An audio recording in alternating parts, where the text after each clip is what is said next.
여러분들이 낯선 환경에 가면 어떤 생각이 듭니까? 조금 어설프고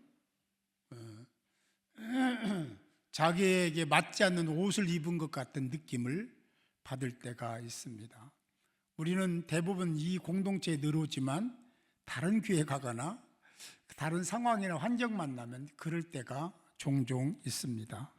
왠지 부자연스럽고 어색하고 뭔가 좀 다른 것 같은 느낌을 받을 때가 있어서 불편할 때도 있습니다. 그리고 거기에 적응한다는 것은 더 어려운 문제죠. 그래서 타향에 가면 고향이 그립고 타국에 가면 대한민국이 그립습니다. 그게 그래서 그런 거 아닐까 생각을 합니다. 그런데요, 낯설고 어색하고 불편하고 조금 내 옷에 안 맞는 어떤 상황 속에서 좀 힘든 것이 없지 않더라도 포기해서는 안 되는 경우들이 있습니다. 포기하면 안 된다. 예컨대 여러분들이 외국에 이민을 갔어요. 너무 다른 거예요. 문화도 다르고 언어도 다르고 우리나라는 착하다고 머리 쓰다듬어 주면 좋지만 그 나라는 그게 아닌 거죠. 반대입니다. 이런 상황들이 익숙하지 않으니까 얼마나 불편하겠습니까? 에라이 포기하자. 그럴 수 있습니까? 이민 갔어요. 포기가 안 되는 거지. 그럼 어떻게 해야 됩니까? 적응해야 되고 받아들여야 되고 익혀야 되고 그게 맞는 거죠.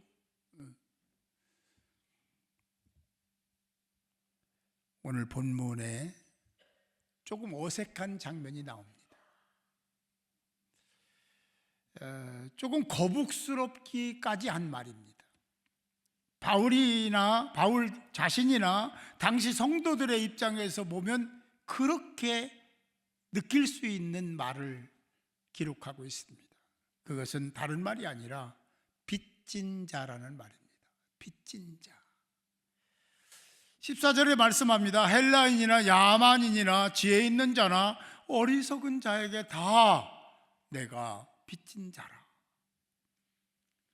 바울의 얘기입니다. 바울이 그렇게 고백하는 게 모두에게 빚을 졌다. 야만인, 어리석은 자, 헬라인 모두에게 빚을 졌다라고 고백을 합니다. 여러분, 이 말이 이해되십니까? 헬라인까지는 이해가 돼요. 그 당시는 로마가 전체를 지배했으니까 헬라 문화를 받아들이고 헬라 철학을 받아들이고 헬라에서 주장하는 모든 문화를 받아들이는 때였으니까. 그런데 야만인은 아니죠. 어리석은 자도 아닐 가능성이 많습니다. 왜냐하면 그때의 율법은 그런 자들을 죄 있는 자라고 인정을 했고 그런 자와 상종을 하면 안 된다라는 가치가 있던 시대였습니다. 바울에게 이런 고백은 굉장히 석연치 않은 고백일 수 있다라는 거예요. 오해받을 수도 있고 충분히 약점이 될 수도 있는 상황입니다. 그럼에도 이 말씀에 이해가 되는 분들은 믿음이 큰 분들인 줄 믿습니다. 아니 이해가 안 된다고 해도 그래도 그게 아직은 거기에 도달하지 못해서 그런 거니까 부족하다거나 문제가 있다는 말 아닙니다. 지금 잘 들으시고 아멘 하면 똑같은 겁니다. 잘 들으세요. 놀랍게도 바울은 사도라 칭함을 받는 자입니다. 이 사도라는 것은 아무나에게 주는 칭호가 아닙니다. 목사나 선지자와도 좀 다른 거예요. 왜냐하면 단 한 번 있는 사건이기 때문에 그렇습니다. 단 한 번밖에 없는 거예요.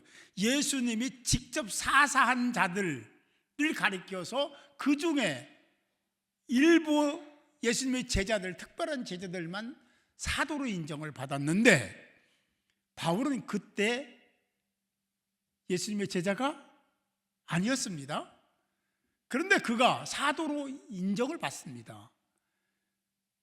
그건 왜일까? 굉장한 다른 제자들 못지않은 그 이상의 신앙과 믿음의 깊이가 있었고, 그렇게 해석을 했고 그 길을 갖고 실제로 그렇게 살았기 때문에 사도들이 인정한 겁니다. 할렐루야. 그래서 바울은 진짜로는 사도가 아닌데 영적으로 사도가 됐음을 인정받은 자가 바울이었습니다. 바울 같은 자는 당시에도 없었고 그 이후에도 없다라고 보는 것이 맞습니다. 지금까지, 아마 앞으로도 쉽지 않을 겁니다. 앞에서도 말씀드렸지만 그는 사울일 때 굉장한 권세와 명예와 종교적인 지위를 갖고 있었던 사람. 그는 사내들인 회원이라고 할 수는 없지만, 왜냐하면 나이가 안 차 있기 때문에, 그러나 준회원 이상의 가치를 지니고 예수를 믿는 사람들을 징계할 때 한 표를 던졌던 사람. 그건 뭐요? 인정됐다는 거잖아요. 그 정도로 탁월한 사람이 사울이었고, 사울이 바울 된 거 아니겠습니까? 뿐만 아니라 그는 랍비로서 역할을 했다고 보는 것이 맞습니다. 그는 분명히 랍비가 될 수 있는 조건은 없었습니다. 왜냐하면 나이도 안 됐고 미혼은 랍비가 될 수 없습니다. 그런 상황들을 보면 아직은 뭐 랍비는 아니지만 랍비의 복음 가는 일들을 해왔고 그것을 다 랍비들이 동의를 했습니다. 그러니까 그는 랍비의 지위를 갖고 있었고 사내들인 공회원의 위치, 그런 사회적 종교적으로 굉장한 민족의 지도자 아닙니까? 그런 역할을 했던 사람이 누구냐? 아주 젊은 사울이 그런 자였다. 그런 사울이 바울이 됐습니다. 그리고 하는 말이에요. 야만인이나 어리석은 자에게 자신이 빚을 졌다는 이 고백은 과히 충격적인 고백이 아닐 수가 없습니다. 바울이 그들에게 그걸 갚아야 할 빚이라고 얘기합니다. 이게 뭐냐면 꼭 반드시라는 의미가 내포된 거예요. 꼭 갚아야 될 그 빚을 내가 지었다. 야만인에게, 어리석은 자에게, 헬라인에게 졌다라고 얘기를 하고 있습니다. 빚은 사실 숨기고 싶죠? 빚을 자랑하고 싶습니까? 빚 있다고 뭐 높이 보는 사람, 존경하는 사람 없잖아요. 빚은 감추고 싶고 무거운 짐일 수가 있습니다. 그런데 왜 추궁하지도 않고 물어보지도 않고 강요하지도 않은 말을 바울 스스로 내가 빚진 자다, 모든 사람에게 빚을 졌다라고 표현했을까요? 자, 이를 살펴보려고 합니다. 오늘 성경 말씀은 바울이 로마 교회에 보낸 서신서, 잘 알고 있죠? 편지입니다. 이 서신서를 보냈다는 것은 아직 바울이 로마에 가지 못했다는 거죠. 편지를 보내면서 내가 빚진 자라고 얘기를 했습니다. 그런 고백, 바울의 고백, 일종의 커밍아웃인데요, 그런 한 것에는 큰 의미와 가치와 목적이 있습니다. 바울은 로마 교회를 향해서 이렇게 말합니다. 11절, 내가 너희 보기를 간절히 원하는 것은 간절히 너희 보기를 원해. 그런데 왜 너희들을 그렇게 간절히 보기를 원하느냐? 다음 어떤 신령한 은사를 너에게 나누어 주. 바울이 받은 신령한 은사를 너희에게 나누어 주기를 내가 그렇게 사모하고 간절히 원하기 때문에 어떻게 해서든지 로마에 가기를 원한다, 이런 말이에요. 그런데 말입니다, 그 다음 말이 더 의미가 있습니다. 너희를 견고하게 하려 함이니라. 이건 다른 얘기를 하면 신령한 은사를 자기가 받았는데 그 은사를 너에게 전해줄 때 너희들이 견고하게 흔들리지 않고 믿음을 가진 자로 살 수 있어. 거꾸로 얘기하면 견고한 신앙이 있는 사람은 신령한 은사를 받은 사람이고, 견고한 신앙이 아닌 사람은 신령한 은사를 받지 못한 사람이다라는 말도 되는 거예요. 그렇죠? 동의하십니까? 잘 따라오고 계세요? 잘 들어야 오늘 똑같은 사람, 믿음 있는 사람이, 큰 믿음 있는 사람이 되는 거예요. 졸지 마시고 잘 들으세요? 네. 그리고 12절에서는 피차 안위함을 얻으려 함이니라고 말씀하고 있습니다. 이것이 바로 바울이 로마 교회를 방문하려 했던 목적입니다. 하나님의 선물인 신령한 은사를 나누고자 하는 의미였다라고 말씀하고 있죠. 그런데 한번 살펴봅시다. 로마를 그렇게 가고 싶어 해요. 로마에 가서 복음을 전하고 싶어 해요. 이게 어떤 일인지 아십니까? 사지로 들어가는 겁니다. 그렇게 기독교를 싫어하는 로마로 직접 들어가서 거기서 복음을 전한다? 그것도 이방인이? 그들이 볼 때 이방인 아닙니까? 죽음입니다. 죽음을 각오한 거예요. 그 죽음의 사지로 들어가는 그 마음은 간절한 거예요. 진짜가 들어가고 싶은 거예요. 들어가서 어떻게 하시든지 들어가서 신령한 은사를 나누고자 하는 마음이 이 바울에게 있었던 겁니다. 사실 살펴봅시다. 빚을 졌다는 것과 신령한 은사하고 무슨 상관성이 있습니까? 언어적으로 보면 전혀 상관이 없습니다. 어쩌면 바울이 어거지 소리를 하는 것 같은 느낌을 받을 수도 있습니다. 그런데 여기서 살펴보아야 할 것이 있습니다. 여기 보세요. 바울이 말한 빚, 이것은 세상이 말하는 금전적인 경제적인 돈의 얘기가 아닙니다. 이건 그게 아니고 삶의 이유와 목적에 관련된 것입니다. 그런 것에 관련된 빚을 얘기하는 거예요. 이 빚은 헬라어 원어를 보면 위임받은 자라는 의미가 있어요. 위임받은 자. 그러니까 다시 말하면 하나님께 위임받았어. 뭔가를 위임받은 자로서 그것을 전해야 될 사명이 있는 거예요.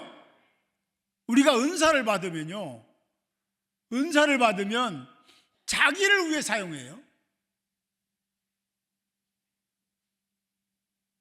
너무 잘못돼요. 은사는 하나님을 위해 사용해야 되고, 은사는 다른 사람을 위해 사용해야 되는 거예요. 은사는 그렇게 나눠줘야 되는 거지, 내가 자고하고 교만해서 그런 은사도 못 받았어 이러면 안 되는 거예요. 그렇게 하라는 말씀은 없습니다. 바울은 그걸 알고 있었던 거죠. 그래서 자기가 받은 충만한 신령한 은사를 어떻게 해서든지 다른 사람들에게, 다른 교회에, 다른 지역에 가서 그것을 전하고 나눠야 된다는 그 사명에 불타 있는 사람 바울입니다. 그래서 그걸 전할 사명을 뭐라고 표현했냐면 빚, 전해야 될, 나누어야 될 빚이 있는 자가 나다라고 얘기하는 거예요. 이해되십니까? 이해되셨어요? 네, 이거 이해 못하면 그 다음 들어도 이해가 안 됩니다.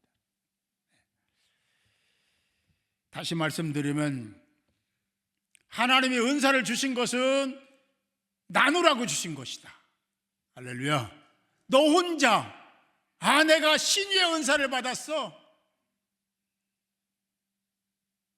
그거 자랑하고 그거 드러내고 그걸 이용해서 이득을 취하고, 이건 아니다는 거죠. 그런 적이, 그렇게 하라는 적이 성경에 한 군데도 없습니다. 하나님의 나라와 영광을 위해 사용해야 되고 다른 사람을 위해 사용해서 견고한 신앙을 만들어야 된다는 그런 사명을 받은 거예요. 바울이 그걸 알고 있는 거야. 그래서 어떻게 했든지 내가 혹여 로마에 가서 죽는다 할지라도 나는 너희에게 가기를 소망한다. 그 소망이 보통 소망이 아니었습니다. 할 수 있는 대로 로마에는 너희에게도 복음을 전하기를 원한다 할 때 이 살 수 있는 대로라는 것은 내가 전력을 다해서 그냥 뭐 상황이 그런데 뭐 정치적 상황이 그렇고 종교적 상황이 그런데 뭐 기회가 되면 가고 기회가 없으면 또 안 가도 되고 이런 생각이 아니라 절대적으로 가야 된다. 할렐루야. 복음을 위해서 하나님 은사를 나누기 위해 그들을 견고하게 세워야 되는 그 일에 내가 앞장서야 된다. 꼭 그래야 된다는 가치를 가지고 있었던 인물이 누구였냐면 바울이었다는 것입니다. 신앙인은 선을 위해 살고 선을 위해 죽어야 됩니다. 할렐루야. 죽을 각오가 되어 있습니까? 이렇게 물어보면 여러분 뭐라고 대답하실 거예요? 선을 위해서 죽을 각오가 되어 있습니까? 바울은 선을 위해 죽을 각오가 되어 있는 사람, 하나님이 사용하지 않을 수가 없는 사람이 된 겁니다. 준비된 그릇이 된 겁니다.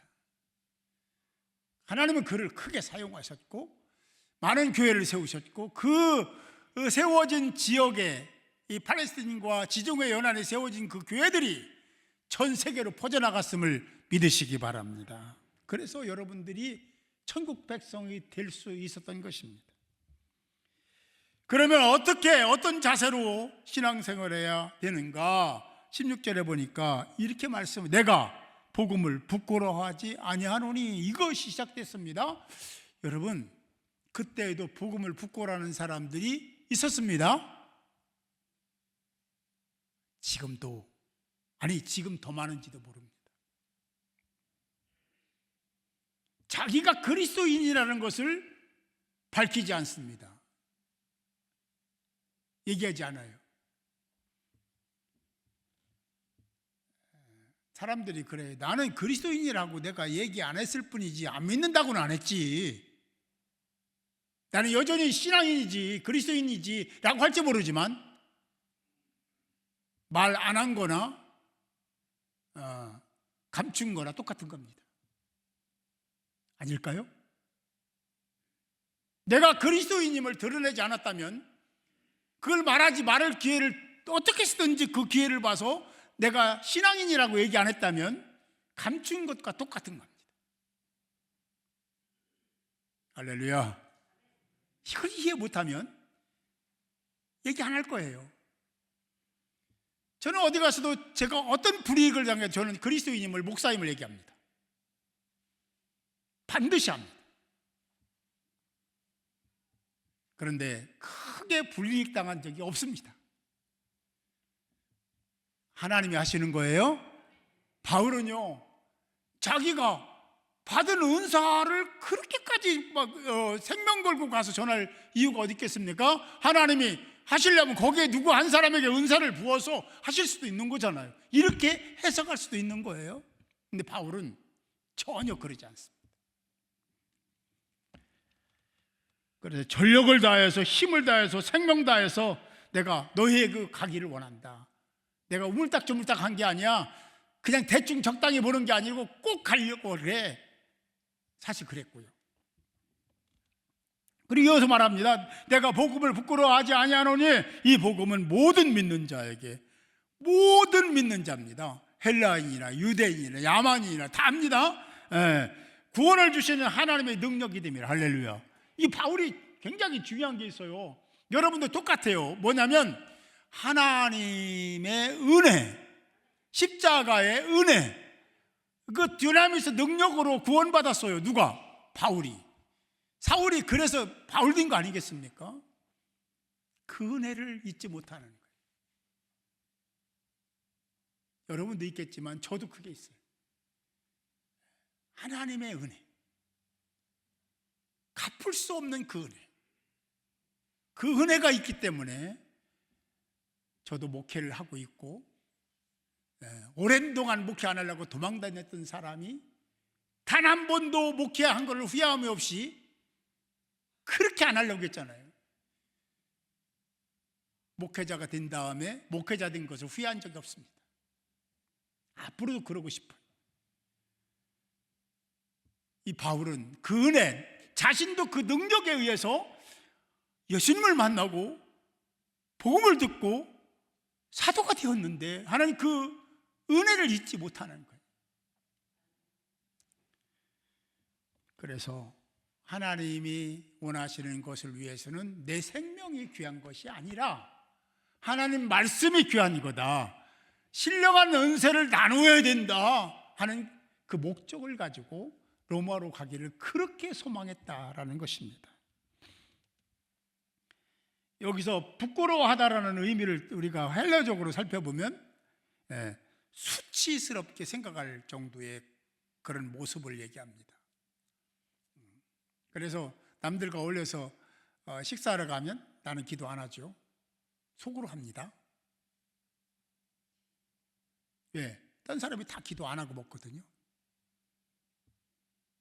회개하시기 바랍니다. 그런 사람이 혹 있다면, 그렇지 않겠지만 누가 있든지 하나님 앞에 기도하고 식사하고, 할렐루야, 내가 그리스도인임을 나타내십시오. 그게 하나님께 기쁨입니다.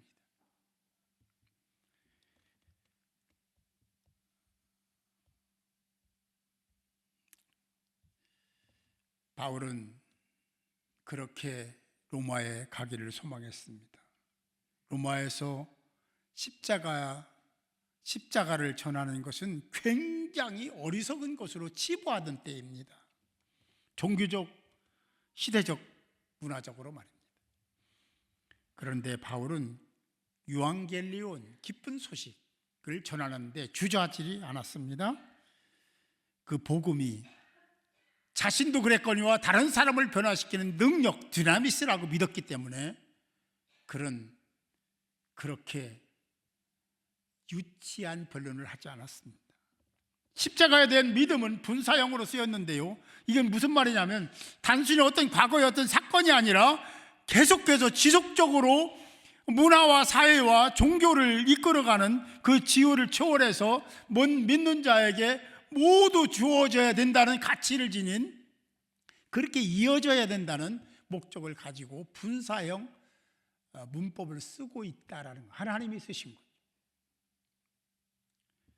사랑하는 성도 여러분, 바울처럼 삽시다.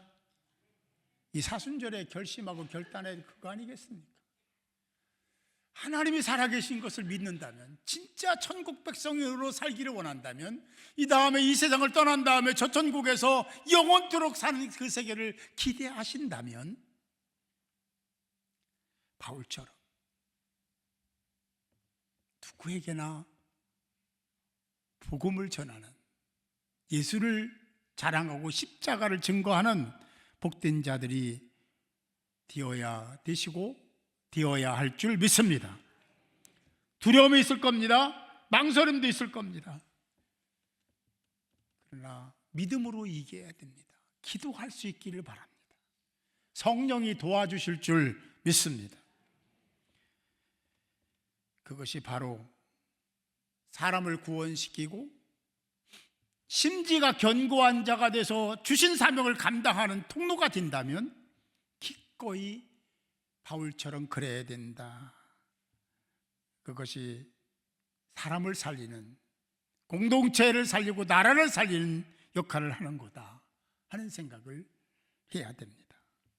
왜 우리는 바울처럼 빚진 자로 살아야 한다고 이렇게 선포하고 말을 해야 되는 것일까? 다시 답을 드린다면 그 유앙겔리온 복음이, 십자가의 사건이 여러분을 살려주셨기 때문에, 할렐루야, 바울도 똑같은 거예요. 더 이상도 없습니다. 더 이하도 아닙니다. 하나님의 은혜로 나 같은 죄인을 살려주시고 사용하신다는 그 은혜 하나 때문에 자기 생명을 담보로 해서 바울이 로마로 가기를 소망했습니다.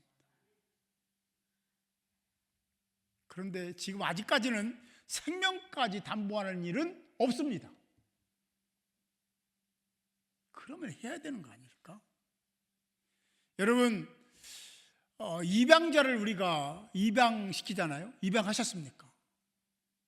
어떤 사람에게 복음을 전하고 구원시키기 위한 목적을 가지고 그 사람의 이름을 적어내고 그들을 위해서 기도하고 그들을 위해 헌신하고 또 SNS 얼마나 발달했어요. 또 연락도 하고 그러면서 어떤 기회를 엿보고 있는 건지, 아니면 아직도 입양자를 작성하지 않은 분이 계십니까?